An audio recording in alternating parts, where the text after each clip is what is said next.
if you're in the private sector, you need to be job hopping, especially early in your career. I don't know the exact statistic, but like I think the average salary increase per job hop is like 20 or 30% compared to like a couple percent if Like you get a raise. 3%, I think, usually. Yeah. That's like standard 3. Yo, what's going on, everyone? Welcome back to Back of the Envelope. Feels good to say that. It's we have an unexplained hiatus that we need to justify to you all. Um I think the last time that we had an episode, we said that we'd see you guys next week for Building a Business episode 2. We lied. I mean, sue us, like I don't know. Sorry. Basically, I think the only excuse is that like first semester of senior year kicked us in the ass. People say that Yeah. junior year is the hardest year of high school. No.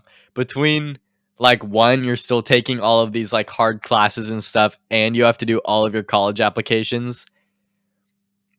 Kills you, man. It's brutal.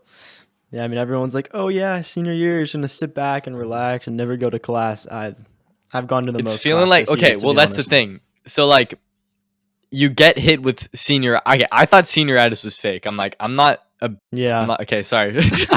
I'm gonna be able to stick it out through this. Like, I'm not gonna get senioritis. I got that dog in me. Like, I'm just gonna like study. No, it hits you like a truck. No, it's like here. It's fully here. immediately. It's boom, and then you're like have no motivation to do anything. But I clutched up. It was close in like one class. I got an A minus, which I don't do. Ooh. I don't get A minuses. But it's still an A, so I'm like all right, that's fine. But yeah, clutched up. Now I just got to do one more semester, and I can keep the straight A's K through 12 streak going. Yeah. I maintained my GPA with maybe the help of 1 or 2 honors courses, but yep, it's there. We're good. Applied to colleges, both of us. I applied to 20 schools. That was a lot of supplementals to write, but wow, it feels good to be done with it. Like 20 privates? Or like 20? No, okay, a lot of them are UCs, so like the same application, but a lot of privates. If any colleges are watching this right now, just know that you are my number one choice. Yeah, do you hear that? You're my number one choice. Mm-hmm. All right, when you press that admit button, I'll be stoked. So yeah, we sorry for being gone. I don't want to lament on it too long because we are during this process of applying to colleges. I was writing a lot about the podcast, and it reminded me why we first started this podcast. So if you guys don't know, this podcast was not always called Back of the Envelope. It was called Teen Finance for the majority of its lifespan. And that's why we started. We wanted to financially educate teenagers because we didn't feel like schools were doing enough. And in that spirit, for our first video back, we're going to go back to our roots. And even though this podcast isn't called Teen Finance anymore, we can still talk about that stuff. In this episode, our goal is to make it so that if you listen to this all the way through, or even if you just listen to it part of the way through, then you will never go broke in your life. That is our mission. So we have 8 main points that we're going to give you. This is stuff that like once you hear it, you can't really unhear it. And yeah, you hopefully will not be broke if you listen to this. To start us off, if you clicked on this episode, then you've taken the first step. So if you are here, you are already 50% less likely to go broke. This is a study done by Back of the Envelope Research Center. It's completely made up. That was a fake statistic, but it's probably true. I don't know. About delivery. But honestly, if you're listening to this, you're taking that first step and wanting to learn about finance, I guarantee you're probably actually more than 50% less likely to never go broke. So great on you for being here. You've taken the first step, but let's get into it. Maseo, I'll let you start off with our first point because we had all of our other points outlined and then we remembered, all right, if we really want to go through this in an order that's like where you will kind of encounter them in life, there's an important one to start with. Yeah. So this is something I've been thinking about a lot lately because we've been applying to college, and it's that to succeed in your future, you probably don't want to do not to be harsh, but a dumb college major. You don't want to do a major that you're not really going to make that much money from. You don't have that much area for growth unless you're just like some crazy anomaly. So let's say for good, we say like any type of engineering, Yeah. some business, Yeah. So to like to get on to Maceo's back here with this point, guys, no dumb majors. Um, College is an investment at the end of the day. You have to look at it that way just because of how much you're paying for it. Like if you're not without aid, I mean, it's going to be at least $100,000 for your 4 years. It could easily be way more than that. It can be less than that if you can get aid. But it is one of the biggest financial investments you're going to make in your life. You have to look at it that way. And the point of a financial investment, if you don't know, is to get a return, return on interest. So a return on investment. I'm a dumbass. So get your ROI. And the way to do that is by not picking something that isn't going to make you money. So yeah, good majors, any engineering, like this includes computer science, but straight up, engineering majors are their engineering majors are hard, um, but they're hard for a reason, and that weeds out a lot of people, and that makes it so that there's always a shortage of engineers, and you're gonna make money doing it. Literally, whatever engineering you go into, even if it's like industrial engineering, you're still gonna make a bag. So yeah, industrial, civil, electrical, mechanical, anything like that. If you're good at math, do engineering of some sort. Um, and then next up, we have some business majors. We say some because it's definitely not all of them. Specifically, finance, accounting, management information systems, which is like business and computer science and figuring out how you can use technology to improve business processes. And then like operations focused stuff, so like supply chain management, especially after COVID and everything. And we realized how important having robust supply chains were, and how a lot of businesses are redoing their supply chains and the way that they operate. Very, very in demand. One of our friends' parents actually does this. So, and we know that it's a very lucrative major. Um, and then the last thing, we're at the end of the list. It's really not a long list. Last things, pre-med or pre-law, if you're actually going to follow through. So this is a huge bucket, but here's my philosophy. A lot of majors can be pre-med or pre-law, especially pre-law. Literally any major can be pre-law. A lot of people think, oh, I need to major in poli-sci just because I want to do law. My counter to that would be like, why not just try to major in like finance, or because you can be like, I mean, a ton of finance is involved in law, so much of it, especially corp law.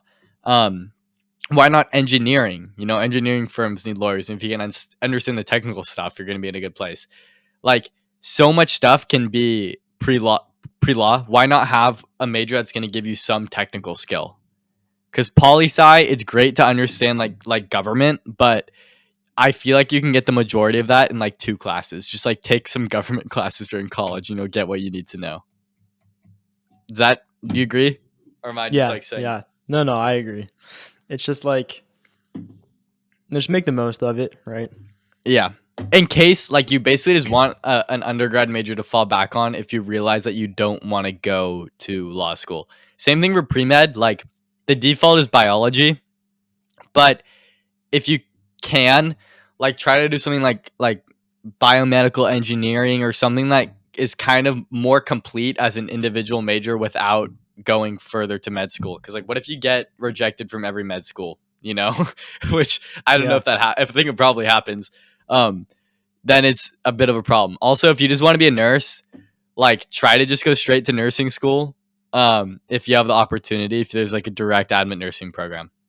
Because then you don't need to spend an extra, because you're not just paying for extra 2 years extra of college, you're also missing out on 2 years of nursing income. So yeah, that's the list for good majors. Moving on to ones that you probably shouldn't do. We'll just hammer through them. Well, I mean, anything else, but to be more specific, English, it's a pyramid scheme. Like, guys, the people, what you do with an English major is you go teach English. You might think you're gonna go be a writer, go write articles. One, like journalists, y'all are about to get like clapped by AI. Like AI is just gonna start aggregating like recent stories, and it's just gonna put them. That's already half the stuff you read on the internet is like written by AI. So yeah, good luck. Psychology, I'm my in full transparency, my mom is a psychology professor. She literally got her undergrad in psych. She got her master's in psych. She got a PhD in psychology. And even she agrees. If you're just going to get an undergrad, do not do it in psychology. That it is useless. When psychology can be useful, if you plan on getting your master's, then it makes sense because you can go into counseling or anything like that. Um, if you're using it as a pre med major and you know you're going to follow through, then it can be good. But even then, if you're doing psych for pre med, you need to make sure that you're like doing other cool stuff on top of that because alone, I don't think it's the best pre med major. Comms, like just you can just say you're going to college to have a good time, but like dude, that's a lot to spend on a vacation. You know you don't need to pay tuition to go to the parties, like just in full transparency. And then any crappy business degrees like marketing. Maseo, I'll let you elaborate on this one. Yeah, it's just everybody has a marketing degree, and it's not that useful. A lot of marketing is just common sense. Maseo was telling me how like half the people walking in for jobs at his dad's company or just have their marketing degree, Yeah. and it's like, So I was hey, you guys, I can teach you marketing without going to college. Here's okay, this is bonus. This is bonus. This is my marketing framework for success. Sell the lifestyle, not the product. That's all you need to know. I won't elaborate on it because we don't have time here, but that's the only thing you need to know about marketing. It works like a charm. Um, and then art, unless you're the goat and you can't see yourself doing anything else with your life. We need artists, okay? Without them, the world would suck. But don't do like any like art majors, so like theater or film or anything like that unless you're really good at it and you know it, and you literally will die if you can't follow your passion. um and then anything ending with studies, like i hate to I hate to like dog on all those majors. I think a lot of them are really important, but you just don't need a ton of people doing them.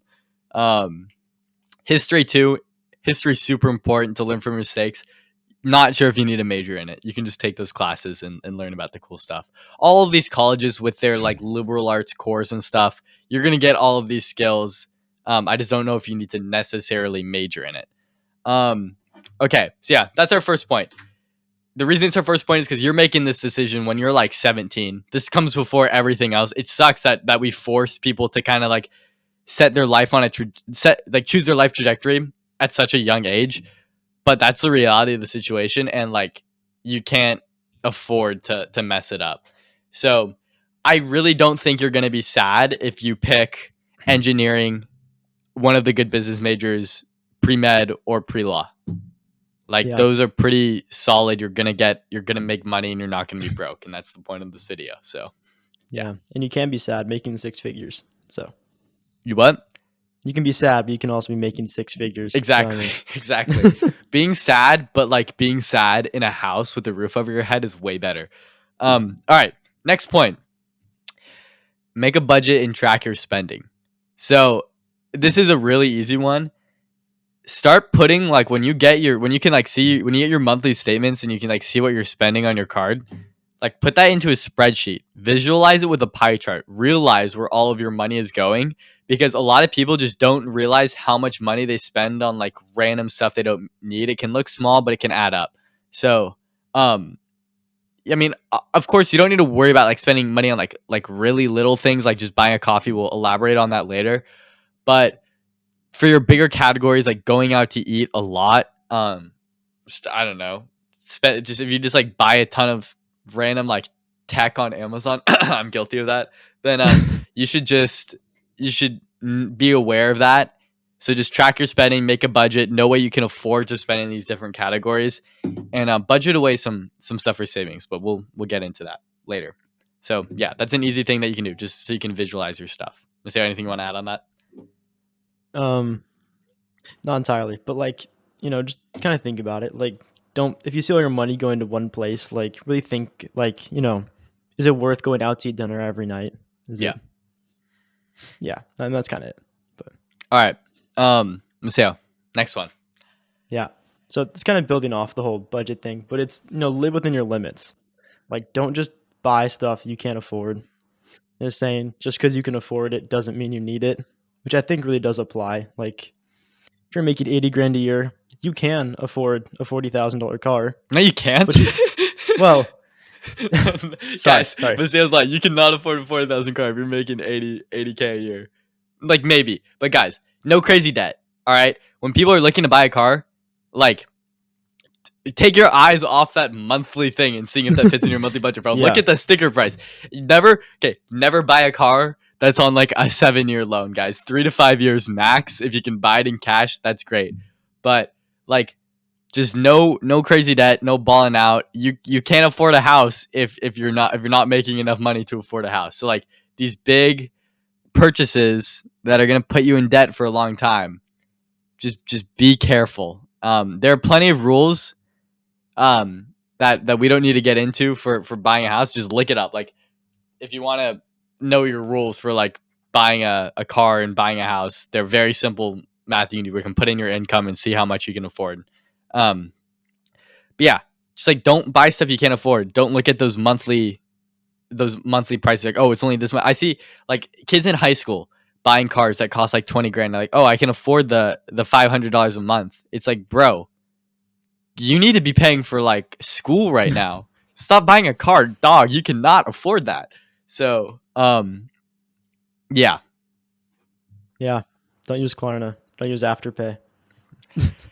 If you're You having can't to, afford guys, it. if You can't y'all have afford it, to bro. put like a a clothing item on a spending plan, you're in a dark place, and you need to wake up and stop doing that stuff. No You just Klarna. If don't you need guys it. have to use Apple Pay later, Klarna, anything like that ever, like just stop immediately. Just those things shouldn't even exist in your mind as like a way for buying stuff. Um, all right, that segues into our next one, which is one. If you're 18 and you don't have a credit card, like run, do not walk to Chase tomorrow. All right. So, like, you need a credit card. I don't know if you guys, okay, we'll explain it. Credit cards and having a credit score can save you thousands and thousands of dollars. When you go to buy a car or buy a house, you're going to need to get a loan for it a lot of the time. Like we were just talking about. Again, no crazy loans, guys. But you will often need to finance it. You won't just have $1 million on hand. So what's going to save your ass there is if you have a good credit score, because that'll save you so much on your interest payments. You cannot buy anything with like a 420 credit score, obviously. If you have no credit, then people are going to know that they can lend to you. So get a credit card early so you can start building your credit history, so you can have old credit history.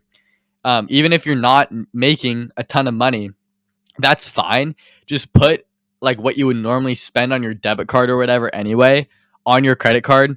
And then this is the most important thing: pay your credit card off in full at the end of every month, or before the end of every month. Just always pay your credit card off in full, because that is the most important part of your credit score.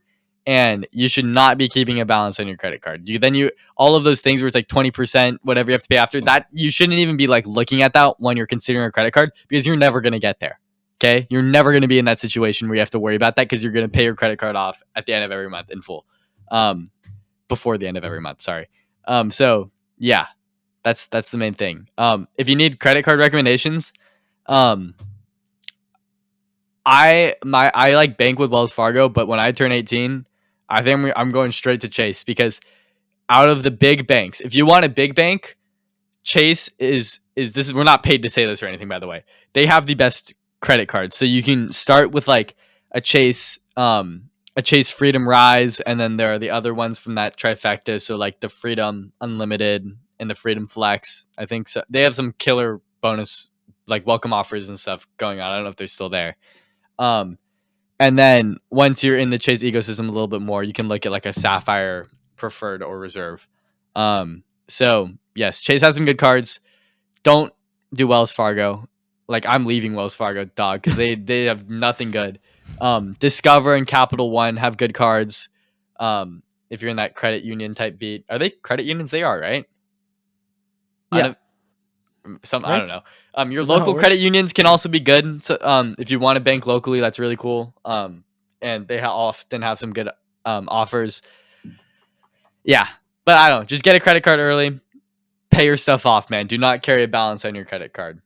Um, yeah, Yeah. I mean, just like keep your credit card active too. Like, don't getting a credit card and letting it just sit there with no balance is almost worse than not no, having it's one not. in I mean, itself. well, you can like use your credit card, but you don't need to be like your credit utilization is actually a pretty big part of your score. You want to try to keep it as low as possible.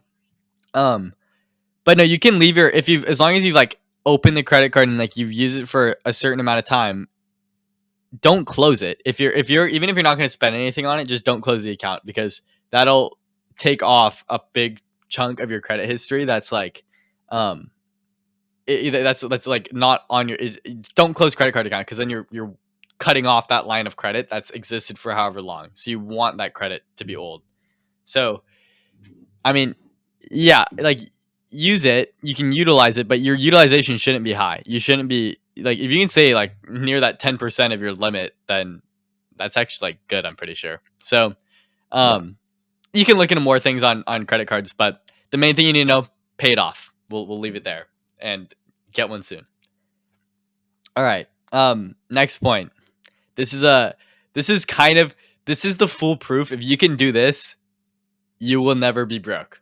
Unless it's making you go broke because you truly can't afford it. But um max out your Roth IRA. So if you guys don't know what the Roth so the Roth IRA, this great thing. So this homie, Senator Roth, what's his first name? Uh, Is it Richard? Whom? William. William William. Roth. William Roth. Okay. So The William homie. Roth, this homie, okay, wrote this line into a bill that made way for the GOAT retirement account. All right. So the Roth IRA, what is this? What is this account? Basically, it is a retirement account where you can tax your earnings, tax your contributions, so that all of your growth is tax free. So basically, you get to take advantage of compound interest, which is basically the idea that your interest will grow on top of itself, basically. Um, and at the end, you can take your money out once you're 59 and a half for you don't have to pay tax, no income tax. Um, this if you guys are like somewhat educated in the finance world, you know this is broken, which is why there's a cap. You can only contribute $6,500 to it. But if from the time that you turn 18, if you contribute $6,500 to your Roth IRA every year, if you max it out, by the time you're 59 and a half, which is when you can start taking money out of it without having to pay income tax, you will have $23 million. Um, so like if that doesn't like trigger something, you're like, okay, that should be a goal I should aim for. Dude, if you can retire with 23 mil, you're in a really, really good spot. And $6,500 a year, like when you think about it, is the difference between like making 90K and $100,000 like extremely huge to you in your brain? Just pretend like you're making 90K instead of 100K, and then contribute that $6,500. That's not even math. That's $10,000. But you get what I mean. Just put that into your Roth IRA. So really, that should be a goal to max out your Roth IRA. And yeah, even if you aren't starting when you're 18 because of college, if you wait until you're 22 when you graduate college, then Yeah. you're still gonna have 17 mil. So this is at an 8% return rate, which is average. Like I think it's like 7 to 10, 6 to 10. So assuming this is this is assuming that the United States doesn't like implode, which it may, but who knows? Maybe. If your 401, if your employer will match your 401k, do that. Because even though you have to pay taxes on it later, like if you can get an employer match, guys, anything with employer matching you 1-to-1, that's free money. You need to be maxing that out. So yeah, the Roth IRA is more applicable to just as a wide net for everyone because it's not it's not tied to your employer and it's good. It's tax-free goodness. Yeah. And yeah, but if your employer will match your 401k, if that's a crazy good benefit and you need to be taking advantage of it. Did I miss anything? No, I mean, like, it's really just like a safety net, right? Like, it's not going to make you inherently rich by Exactly. itself, So but it'll protect you in case, before this like, episode, Maseo and I are like, well, you have to wait till you're 59 and a half. But the thing that's really important to remember is one, because you have to wait until you're 59 and a half to take your money out without having to pay income tax and the 10% early withdrawal fee, it kind of locks your money up, which is good because that money is going to be safe in there. And it's not, you can't take it out without having like that barrier of, oh, you have to think that when I'm taking this out, I'm paying income tax and 10%.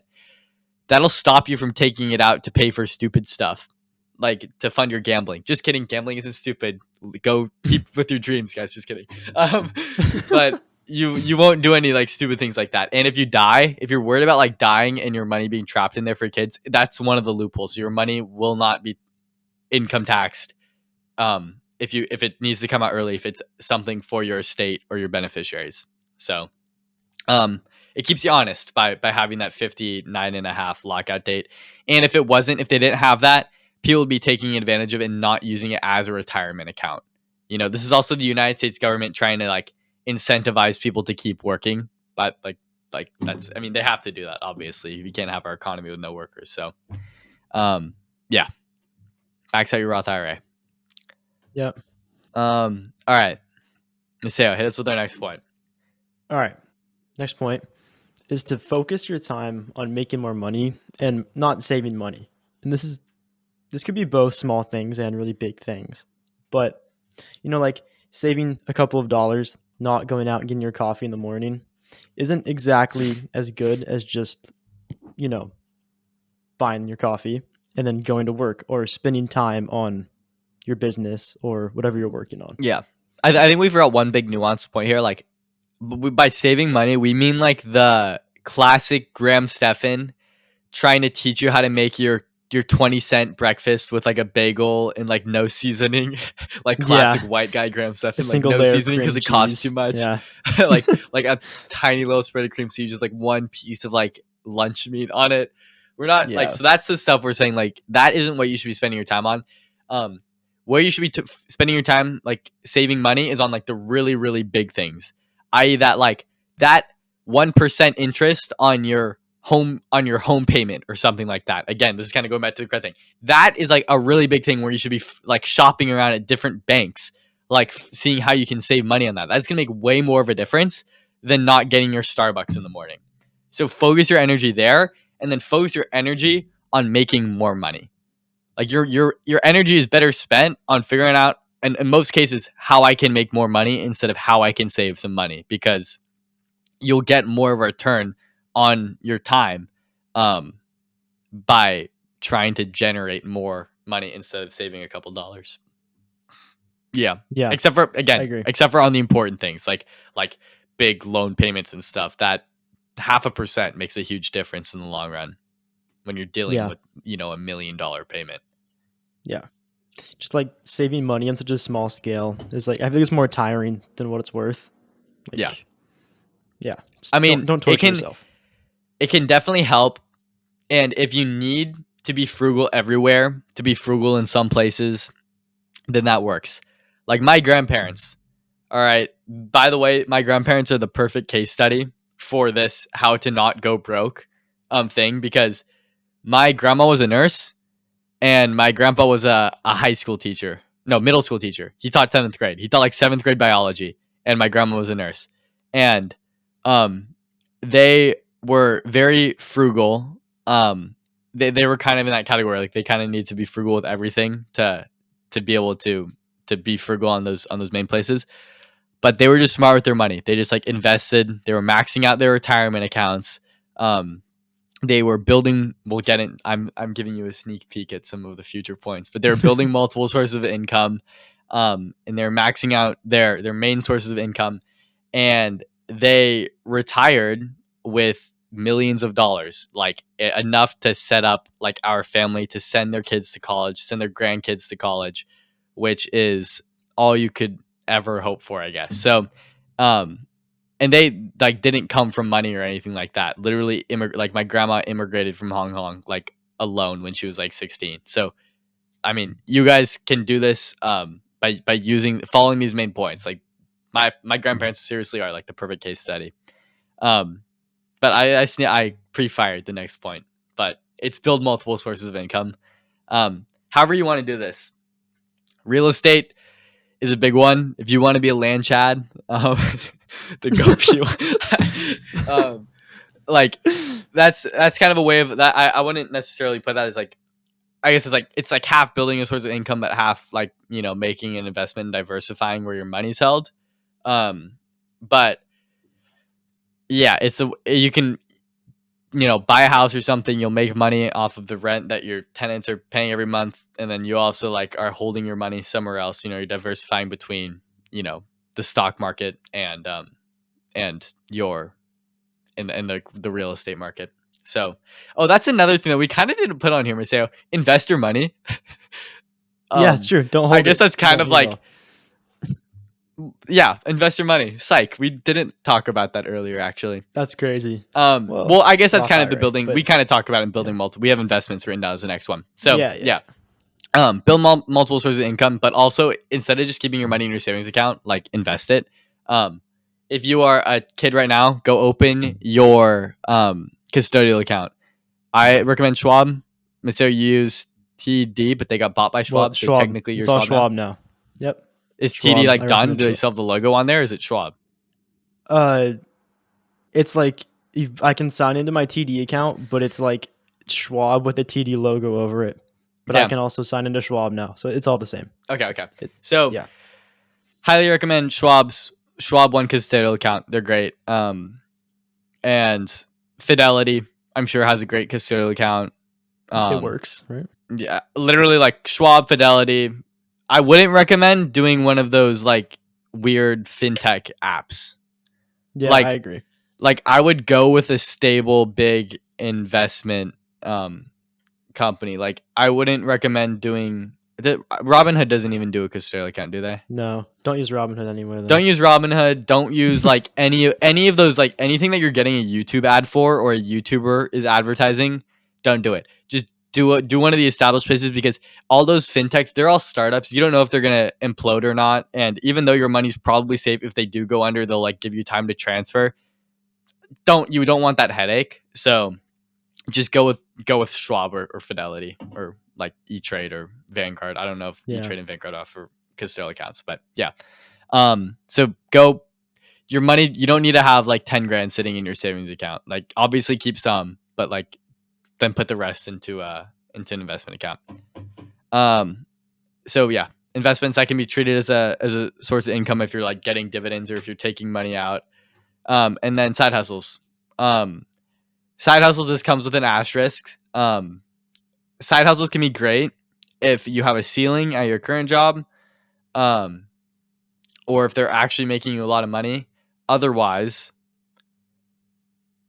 segue into our next point. Perfect. Max out your main source of income. So focusing on your career, on your one main career, can actually be super lucrative. What we mean by this, if you're in the private sector, you need to be asking for a raise or job hopping, especially early in your career. You don't need to stick at one company. You should be hopping around. I don't know the exact statistic, but something like you will, increase. Like I think the average income increase, salary increase per job hop is like 20 or 30% compared to like a couple percent if Like you get a raise. 3%, I think usually. Yeah. That's like standard 3. Yeah. So job hop, people, like obviously don't do it too much because then people aren't going to want to hire you, but 3 to 4 years I think is fair. You should be jumping ship. And until you get into a point where you are settled down with the family and don't want to have to move to another location. So this is really an early career move that you can use to get your income higher and higher and climb the corporate ladder or whatever you're doing early on. if you're in the public sector, it's a little bit it's harder. You can still job hop, but obviously there's less room to negotiate with your salary. If you're in a union, you can't ask for a raise. You got to go with the union. So, but yeah, I mean, if you're in the public sector, go work with your union. Go be one of the people fighting for your union to get yourself a raise. And yeah, just work to maximize that main source of income. I think is most of the time more worthwhile than putting a lot of time into a side hustle. Yeah, I agree. Because you can make, for instance, 6 figures at your main job, get an 8% raise, and you can make. I mean, side hustles you probably aren't ever going to be making anywhere close to your main source of income. Mhm. And if you are, maybe just jump ship to your side hustle. Maybe make that your main source of income. Yeah, exactly. Maybe that should just be your main source of income. Yeah. It's bonus points. Like your side hustle should be something that's fun to you, because if it's not, yeah, then what's the point? Because you're obviously, again, if you're making a ton of money with it, that should be your main source of income. And if you're not, it should be fun for you. So we're talking art stuff you're doing on the side, because you're at work all day and then you come home to do a side hustle. It shouldn't feel like you're doing more work. You need a time to de-stress and not be, it can't feel like work to you too much. It has to be you're earning money off of it, but you're also having fun. Yeah, fully. I agree. Just also just general rule, just don't burn yourself out. Don't just don't send it too extremely hard to where your quality of life is just terrible. I've been I'm all about that burnout, but really, guys, you need to take a break, or else it's gonna hit you like a truck. I thought burnout was fake. I didn't think it existed until the end of last semester, when I was just crawling to the finish line. Till months of 4 hours of sleep and countless essays. Sleeping, I found out, is actually pretty cool. It's when really useful. Yeah, sleeping can be cool. So try to do that if you can. I understand though, I know life can get busy. If you guys want here's Sam's quick tips to maximize your sleep if you can only sleep for 4.5 hours every night. Guys, remember the 90-minute rule. You're going in increments of 90 minutes because that's your natural sleep cycle. You want to end your sleep at the end of a cycle. So you're either sleeping 3 hours, 4.5 hours, 6 hours, or 7.5 hours. Okay, those are your options. I said 7.5. Yeah, 7.5. Yeah, that's so right. You're aiming for 7.5. Okay, that's never gonna happen. You have to stay up and grind. So then you get 6 hours of sleep. But sometimes when it gets tough, you're getting 4 hours, and when it gets really tough, you're getting 3 or 1.5. Try to don't this is a hop in bed, and don't think that you can stay up doing more work because you just passed that you just passed where you could get 7.5. Get into bed and get ready to go to sleep, because it's gonna take, it takes you way longer to fall asleep than you think it does. And then energy drinks, they're really good, guys. That's fire. Coffee doesn't do anything. Not enough caffeine. I'm talking 2 Red Bulls. No kidding. Not really. That's a heart attack. Did I tell you what my dad got me for Christmas? No. As a joke, he got me a bag full of 5-hour energies and a crate of Red Bull, and he said, "Go do your college hats." Dead ass. So funny. That's so funny. Got me through it though, for real. I actually have my Get a last reveal. one. My last can of Red Bull. I don't need it tonight. I've never had a Red Bull.